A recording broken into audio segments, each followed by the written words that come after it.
هذا بلاغ للناس ولينذروا به وليعلموا انما هو اله واحد وليذكر اولو الالباب. هذا بلاغ للناس، یہ قرآن پیغام ہے لوگوں کے لیے، پہنچانے کا پیغام ہے لوگوں کے لیے. تفسیر جلالین ایک عجیب ترجمہ کرتا ہے. جلالین شریف کیا ترجمہ کرتا ہے؟ بہت زبردست. بعض جگہ وہ اتنا بہترین ترجمہ کرتا ہے. کہتے ہیں ھذا بلاغ، کہتے ہیں انزل لتبلیغہم، قرآن کریم تبلیغ کے لیے نازل کیا گیا. سورہ احقاف ختم ہوتا ہے تو اس پہ آخر میں کیا ہے؟ بلاغ. تو اس کا مبتدا یہاں سے آپ کو بتایا ھذا بلاغ، وہاں یہ بولو ھذا بلاغ للناس. قرآن تبلیغ کے لیے نازل کیا گیا ہے. یا ایھا الرسول بلغ ما انزل، پہنچاؤ کیا؟ ما انزل کو. تبلیغ کا ہمارا پہنچانا، اور کیا پہنچاؤ گے؟ وہ چیز متعین کی گئی ہے ما انزل. تو پہلے قرآن سیکھو پھر تبلیغ میں جاؤ. قرآن آپ نے نہیں سیکھا، آپ تبلیغ میں جاتے ہیں، تبلیغ کا ہمارا پہنچانا، تو آپ کیا پہنچائیں گے؟ 6 پوائنٹس.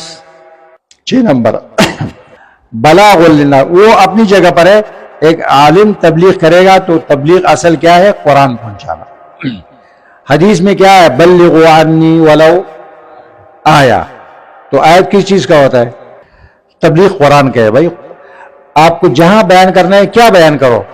قرآن بیان کرو. بس آپ کو جو بیان کے لیے بلائے بس قرآن ہاتھ میں لو، قرآن سے بیان کرو. آپ کا تبلیغ ہو رہا ہے، صحیح باتیں پہنچ رہی ہے. اور آپ 50 تقریریں بھی کر سکتے ہیں. ایک ساتھی نے مجھ سے پوچھا، مجھ سے طالب علم بھی پوچھتے ہیں تقریر کی کتاب بتاؤ. میں کہتے قرآن. کہتے وہ تو ہے، کہتے وہ تو ہے، تو پھر اور کیا چاہیے آپ کو؟ کہتے پھر میں نے کہا پھر ریاض الصالحین اور بخاری شریف. بس یہ گود میں رکھو، اس سے بیان کرو. یہ تقریر کی کتاب ہے، قرآن و حدیث. اور کیا چاہیے آپ کو؟ آپ کسی مقرر کے الفاظ یاد کرتے ہیں انا للہ، اس کی کیا ضرورت ہے؟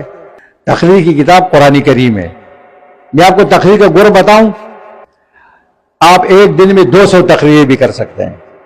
تقریر کا گر میں آپ کو بتاؤں.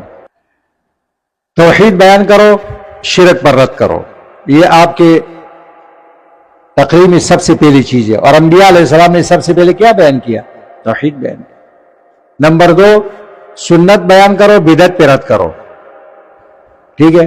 نمبر 3 اللہ کا نظام، اس کے محاسن بیان کرو، اور کفر کا نظام، اس کی قباحتیں بیان کرو. یہ کتنا بڑا وسیع موضوع ہے، ہر جگہ یہ بیان کرو. تو دیکھو پہلا مقصد کیا ہے کہ قرآن تبلیغ کے لیے اتارا گیا ہے. یہ ترجمہ کون کرتا ہے؟ جلالین. انزل لتبلیغہم. نمبر 2 ولینذروا بہ، تاکہ اس کے ذریعے لوگوں کو ڈرایا جائے اللہ کے عذاب سے. نمبر 3 ولیعلموا انما هو الہ واحد، تاکہ لوگ جان لیں، عقیدہ رکھے کہ الہ ایک ہے. توحید بیان کرنے کے لیے قرآن نازل کیا گیا. نمبر 4 ولیذکر اولو الالباب، تاکہ عقل مند لوگ نصیحت حاصل کرے.